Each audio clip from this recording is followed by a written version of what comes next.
प्यारे विद्यार्थियों, आप सभी को मेरा नमस्कार। आज का जो हमारा टॉपिक है वो है splitting of D orbitals in octahedral complexes, यानी अष्टफलकीय संकुलों में डी कक्षकों का विपाटन। तो देखिए, सीएफटी के अनुसार हम जानते हैं कि जब संकुल यौगिकों का निर्माण होता है तब केंद्रीय धातु परमाणु के डी कक्षकों की स्प्लिटिंग होती है। तो आज हम यहां देखेंगे कि जब ऑक्टाहेड्रल कॉम्प्लेक्स बनते हैं उस समय केंद्रीय धातु परमाणु के डी कक्षकों की स्प्लिटिंग किस प्रकार से होती है, इसके बारे में आज हम जानेंगे। तो डी ऑर्बिटल्स की स्प्लिटिंग से पहले हम डी ऑर्बिटल्स की शेप के बारे में जान लेते हैं तो थोड़ा अच्छा रहेगा। तो देखो, पहले हम डी ऑर्बिटल्स की शेप के बारे में देखते हैं।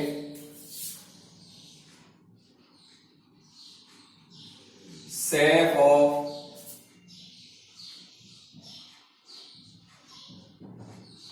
D orbitals.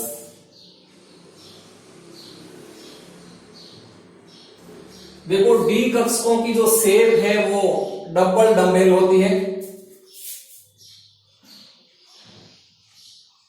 डबल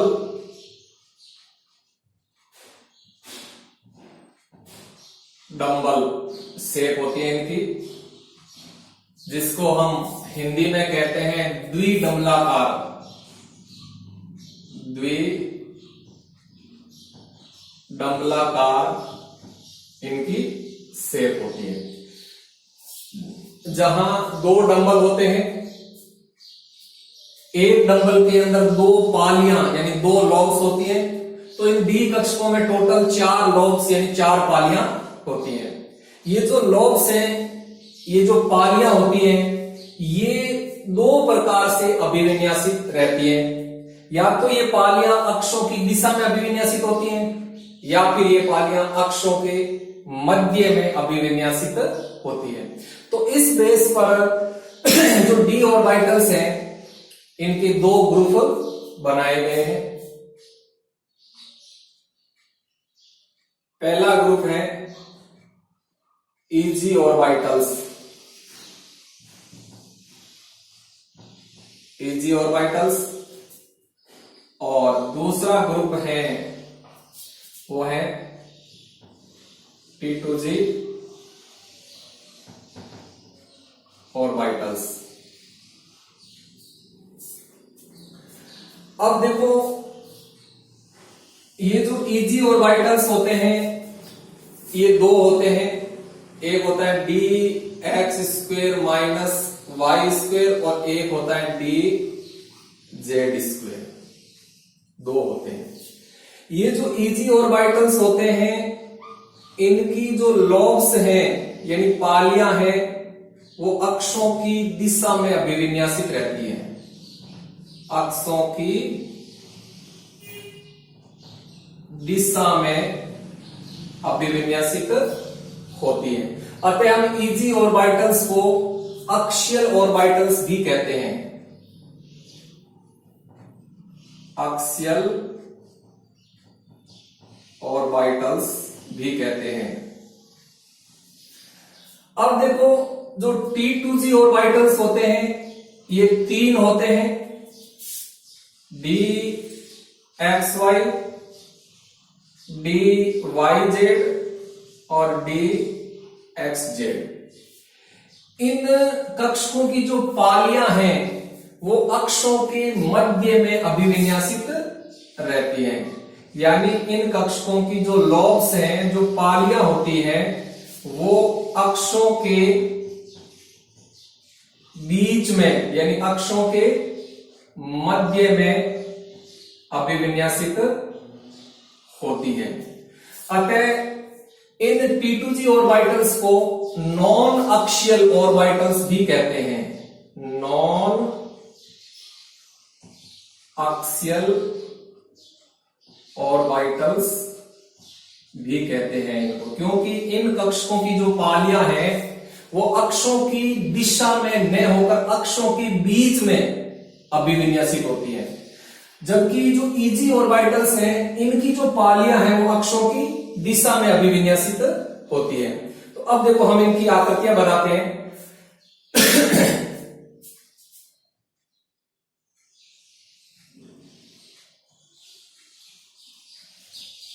ये x, ये y और ये z।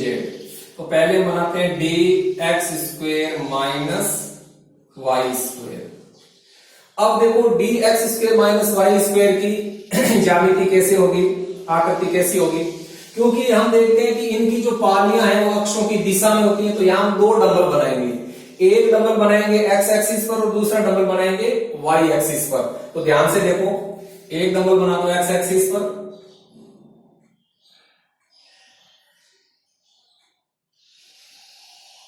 इस तरह से, और एक डबल बना दो y एक्सिस पर,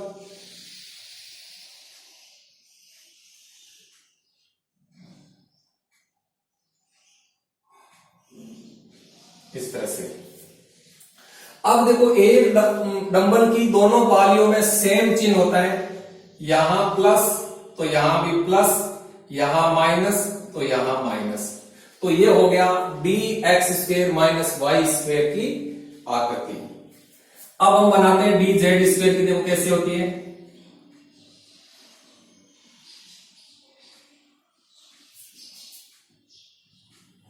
x, y और ये z। तो हमें आकृति बनानी है dz² की, ठीक। तो देखो यहां डंबल कहां बनेगा, z एक्सिस पर बनेगा,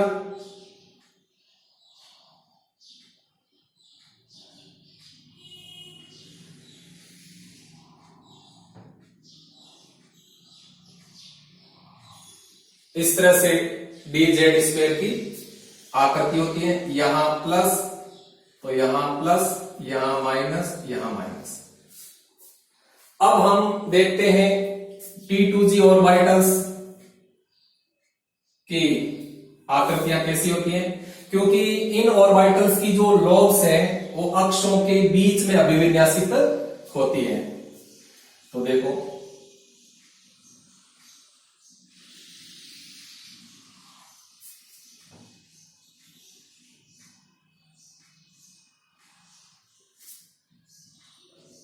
x, ये आ जाएगा माइनस x, y, ये माइनस y, z, ये आ जाएगा माइनस z। तो अब देखो हमें dxy की आकृति बनानी है। तो dxy, तो यहां हमें दो डंबल बनाने हैं। तो ध्यान से देखना कि दोनों डंबल कहां बनाना है, क्योंकि यहां जो पालियां होगी, जो लॉब्स होगी, वो अक्षों के बीच में अभिविन्यासित होगी। तो अब देखो एक्स वाई की बनानी है, तो एक डंबल तो आप बना दो जेड एक्सिस पर, जो एक्स और वाई के बीच में होगा। देखो तो जेड एक्सिस पर एक डंबल बनाते हैं,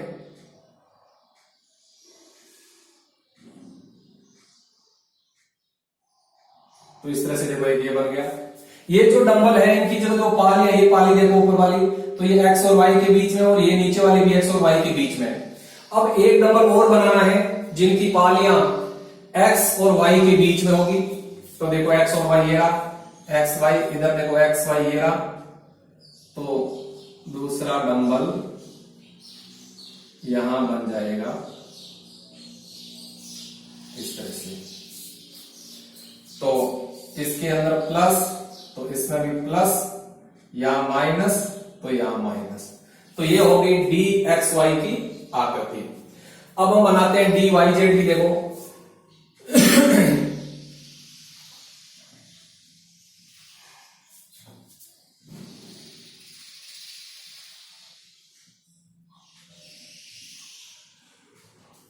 ये x, तो ये माइनस x, ये y, तो ये माइनस y, ये z, तो ये माइनस z। अब हमें आकृति बनानी है डी वाई जेड की, डी वाई जेड की बनानी है। तो देखो यहां दो डंबल कहां बनेंगे, देखो डी वाई जेड की बनानी है, तो एक डंबल आपका बनेगा x एक्सिस पर। तो एक डंबल x एक्सिस पर बना दो,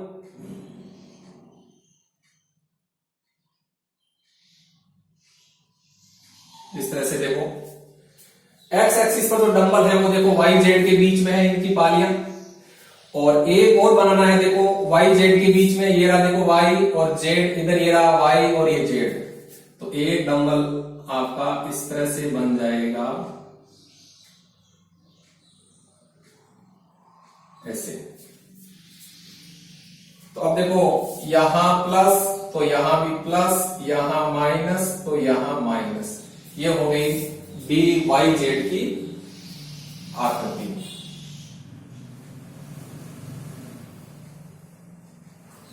अब हम बनाते हैं डी एक्स जेड की। देखो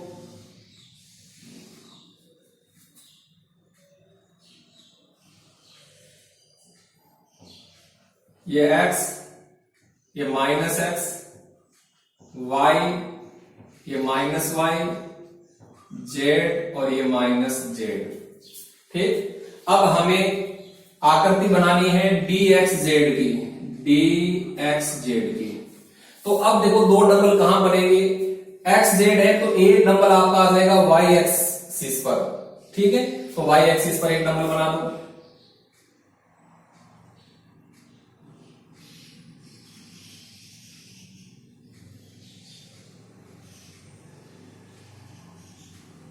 इस तरह से देखो एक डंबल आ गया वाई एक्सिस पर,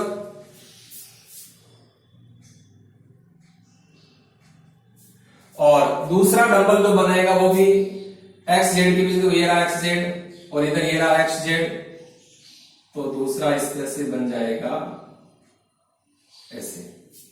ठीक, अब यहां प्लस तो यहां भी प्लस, यहां माइनस, यहां माइनस।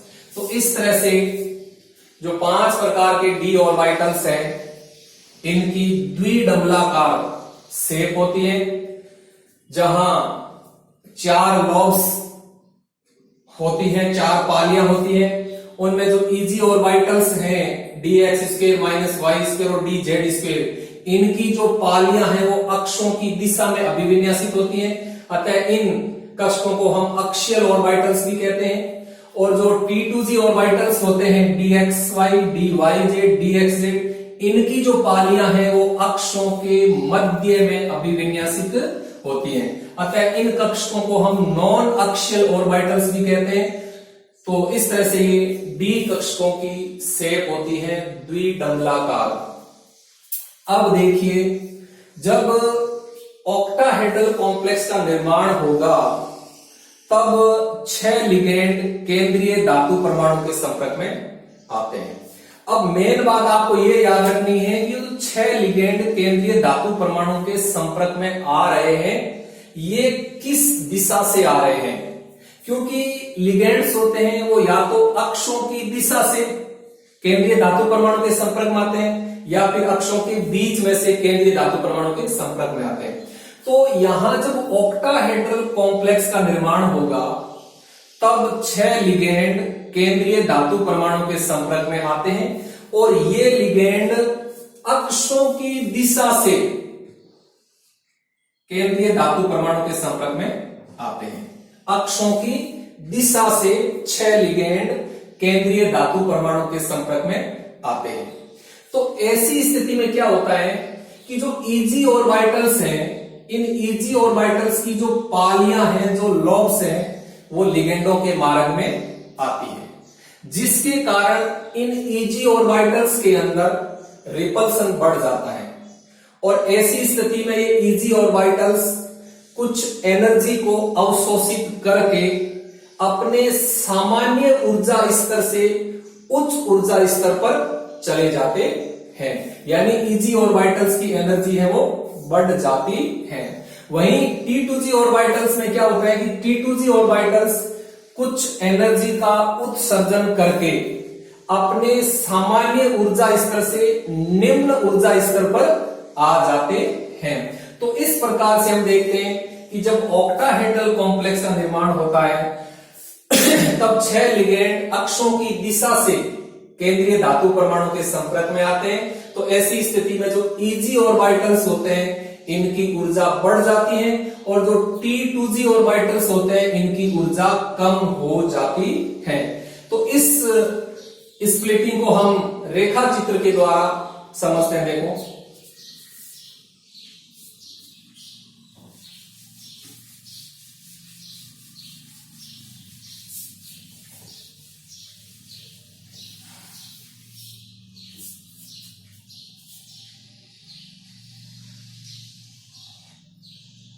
ये एनर्जी लेवल है,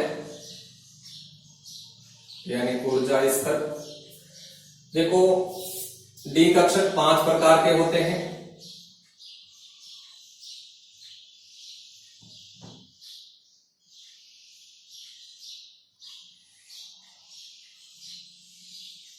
एक, 2, 3 और 4 ये डी ऑर्बिटल्स हैं जो 5 प्रकार के होते हैं। ठीक, जब तक लिगेंड इनके संपर्क में नहीं आते हैं तब तक इन पांचों डी कक्षकों की एनर्जी बिल्कुल बराबर होती है। तो इन्हें हम बोलते हैं डी जेनरेटेड ऑर्बिटल्स, यानी समरस कक्षक, यानी समान ऊर्जा वाले कक्षक। अब क्या होगा, जब संकुल बनाने के लिए लिगेंड्स इन डी कक्षकों के संपर्क में आएंगे तब क्या होंगे, पहले ये डी कक्षक थोड़े एक्साइटेड हो जाते हैं, यानी अपनी ग्राउंड स्टेट से एक्साइटेड स्टेट में आ जाते हैं। देखो कैसे,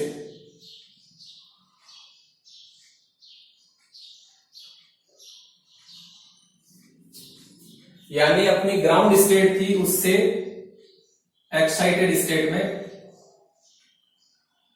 आ जाते हैं।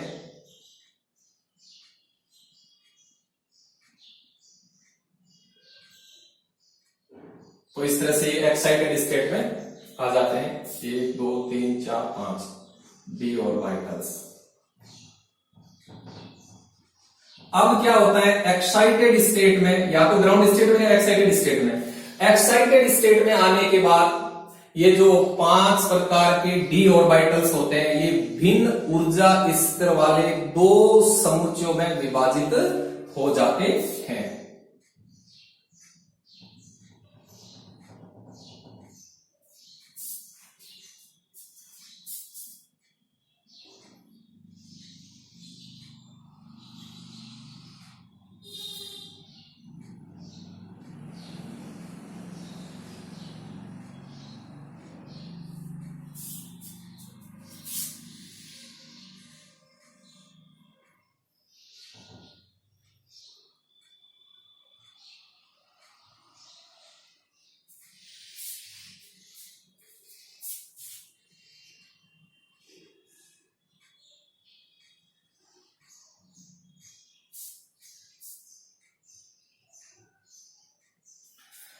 अब देखो जो इजी ऑर्बिटल्स होते हैं, इजी कक्षक होते हैं, वो अपने सामान्य ऊर्जा स्तर से उच्च ऊर्जा स्तर पर जाते हैं, यानी e g orbitals d x square minus y square और डी जेड स्क्वेयर। और जो T2G ऑर्बिटल्स होते हैं वो निम्न ऊर्जा स्तर पर आ जाते हैं, T2G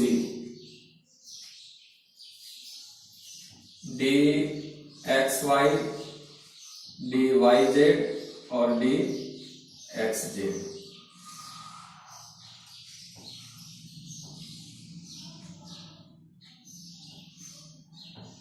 ये 3 T2G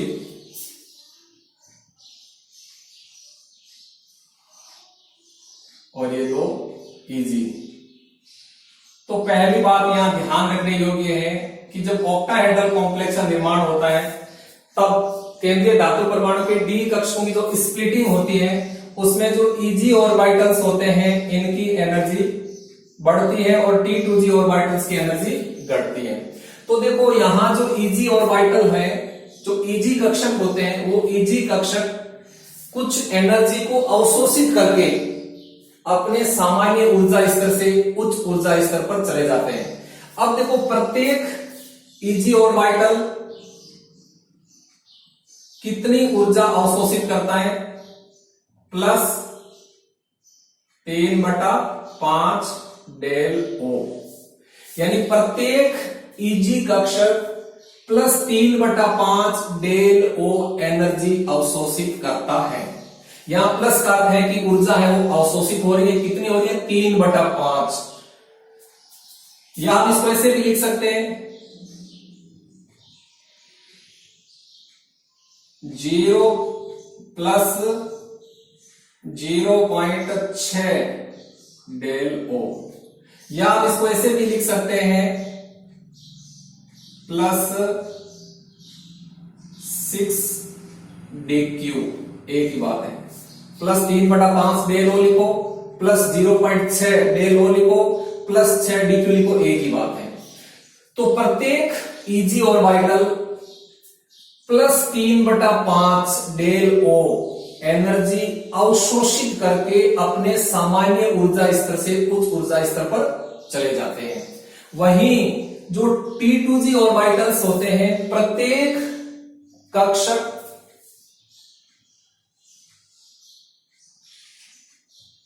-2/5 डेल ओ एनर्जी का उत्सर्जन करके अपने सामान्य ऊर्जा स्तर से निम्न ऊर्जा स्तर पर आ जाते हैं। यहां माइनस का अर्थ है कि ऊर्जा का उत्सर्जन हो रहा है, या हम इसको ऐसे भी लिख सकते हैं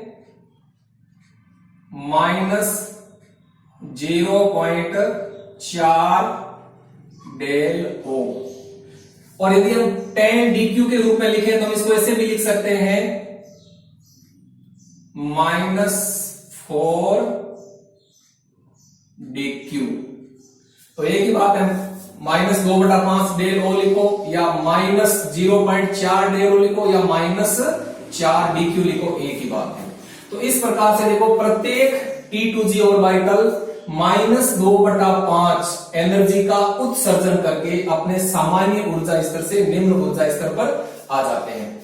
और इन दो जो सेट बन गए, इन विपाटित डी कक्षकों के मध्य जो ये ऊर्जा अंतराल होता है, इस ऊर्जा अंतराल को हम ऑक्टाहेड्रल कॉम्प्लेक्स की क्रिस्टल फील्ड स्प्लिटिंग एनर्जी कहते हैं, जिसको हम डेल ओ नामक संकेत के द्वारा प्रदर्शित करते हैं।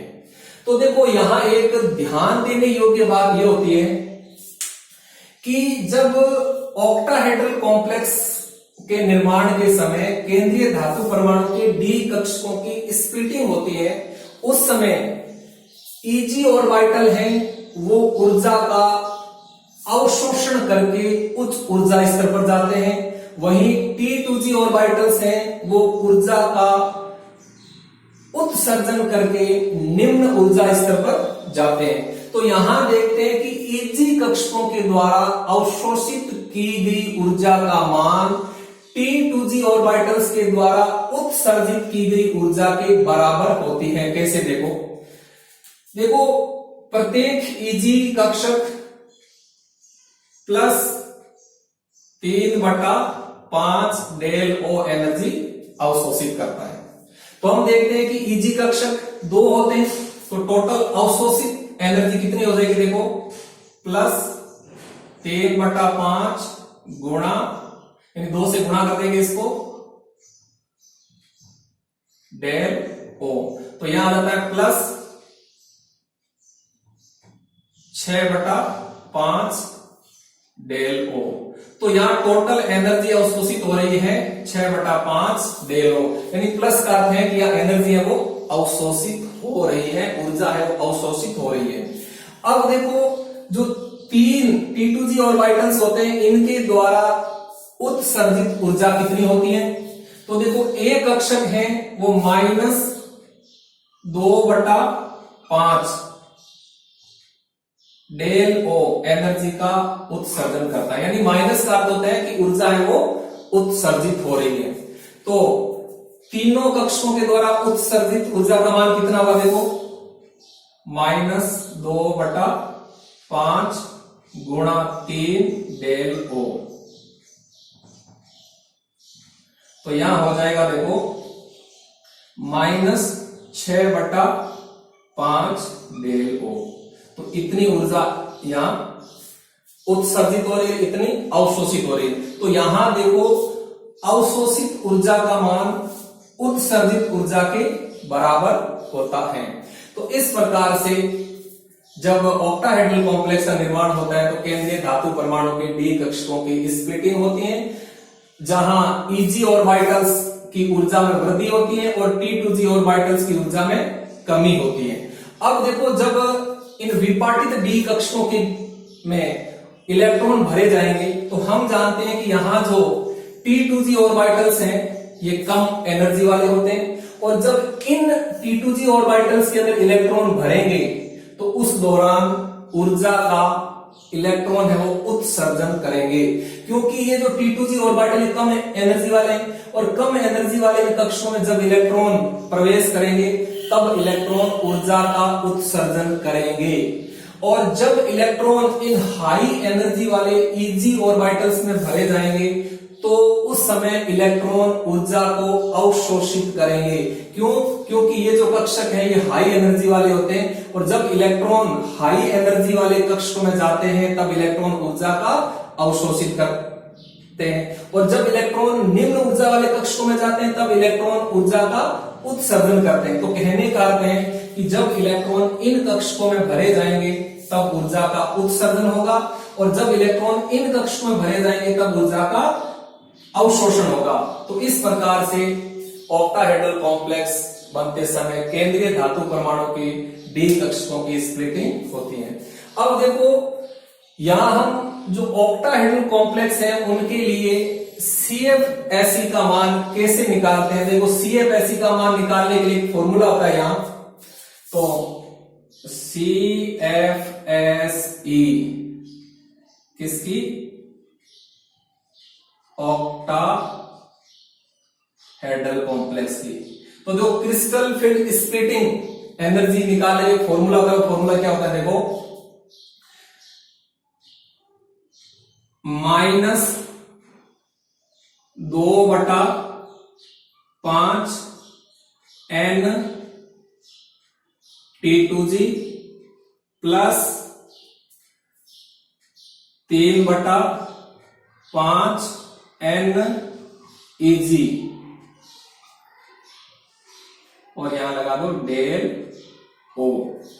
अब देखो इस फॉर्मूले के द्वारा हम क्रिस्टल फील्ड स्प्लिटिंग एनर्जी का मान निकाल सकते हैं। अब देखो यहां जो NEG है, NEG का अर्थ है Eg कक्षकों में इलेक्ट्रॉनों की संख्या, यानी Eg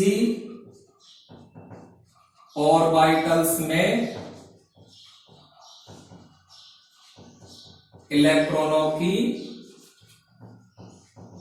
संख्या। इसी तरह से N T2g का अर्थ है T2g ऑर्बिटल्स में इलेक्ट्रॉनों की संख्या। तो इस फॉर्मूले के द्वारा हम क्रिस्टल फील्ड स्प्लिटिंग एनर्जी का मान ऑक्टाहेड्रल कॉम्प्लेक्स के लिए निकाल सकते हैं। थैंक यू, धन्यवाद।